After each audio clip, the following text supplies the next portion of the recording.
there was a time when your I woke up. It emerged from the biological continuum and what de Chardin calls the biosphere of this planet.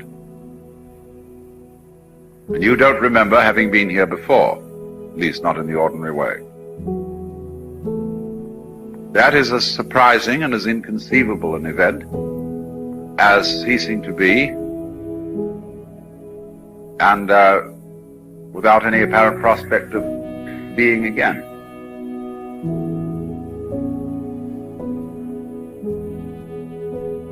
But you see, after this event called life, if you go back to unconsciousness, you go back to where you were before you started.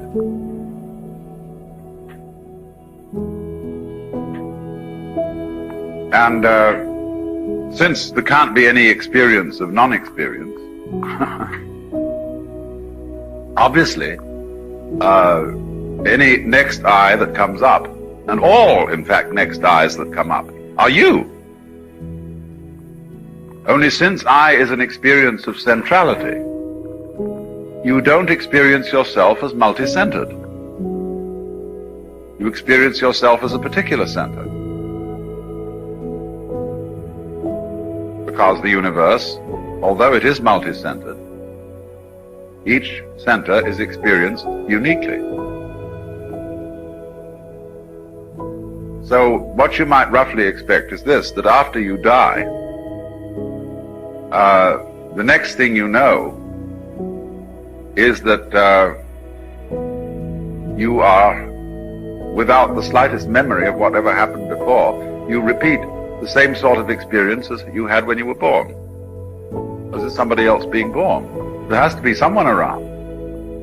I'm merely saying that the experience of being I goes on. Even if there's an interval of several billion years, it makes no difference whatsoever. And supposing the human race was wiped off the planet, and it took that much time for it to reappear, or any living creature, that would make no difference to this phenomenon. So, let me repeat, since there is no possibility of a non-experience, there are always experiences coming up, and each one of them is you. Because that's its I. Now, I know there's a difficulty in this, because it arises from the fact that we identify I with ego, and part of ego is a memory system. You know who you are in the sense that you remember who you are. You identify yourself with a series of events that you remember, and these are like strung out in a line. They're like a certain tune. And therefore you identify yourself with that tune. So we repeat ourselves. We have consistent characters, just in the same way as a tune is always constructed to repeat itself in a certain way with variations, so that we recognize the tune and the name of the piece by hearing even one part of it. So here is the tune, you see, that is being played, and it is attached to a center called I. Only the I is much more than this particular tune, this particular series of memories. Even though we are persuaded and kind of hoaxed into identifying the whole I with that series of memories. But you know, supposing somebody plays a Chopin etude, and then he stops. Then later on, somebody else plays it. Is it the same tune? Why, in one sense, yes. In another sense, no. So, it is possible, isn't it, that even though your tune was wiped out because the memory system goes with death, the same sort of tune can be played again. and with its characteristic themes, and that will be, in another sense, you, in a more particular sense than the you of centrality.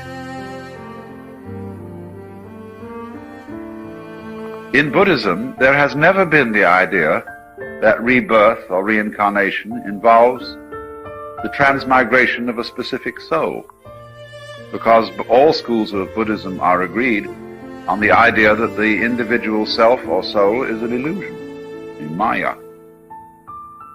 And they liken the process of rebirth to the motion of a wave across the surface of water.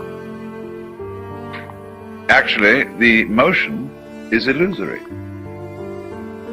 The water simply goes up and down, and there is an optical impression of a wave moving out. No wave moves, and yet there is the seeming of movement. So the Buddhist would say, no soul reincarnates, and yet there is the illusion of reincarnation. Buddhists think of reincarnation as an illusion, and yet believe in it. Westerners think of it as something that might be a fact and find it difficult to believe in it. Westerners adopt the idea of reincarnation as a comforting idea. Buddhists are trying to get out of being reincarnated.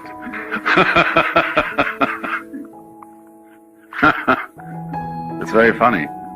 But at any rate, the Buddhist doctrine of reincarnation says that what passes from life to life is karma, is doing, action. That's what karma means, process. And that's something like wave, not soul, not entity. That doesn't pass. You can look at it in another way. There is an institution like the University of California. This university keeps going on and on and on, and yet all the buildings change, certainly all the students change, all the faculty changes, all the administrative officers change as the years go by. Yet it's still the University of California. What is the University of California? Why, it is a process. It is a doing. It is a pattern of behavior. Your body is in the same situation. There is not one scrap of you that was with you 10 years ago. It has all been rebuilt, reorganized, completely repaired and renewed. Then who are you? You are a pattern, you see. You're a process. It is identifiable and recognizable. You face in a certain way. You hair in a certain way. You eye in a certain way, and you behave in a certain way. So we recognize you. But it's all inconstant. It's like a whirlpool in water. The water flows through, and the whirlpool retains a shape until it doesn't. But then it can always whirlpool again somewhere else. So now, what do we do, if that's clear so far? What do we do to give any credence at all to the notion that there is some connection between some lives of a peculiar character?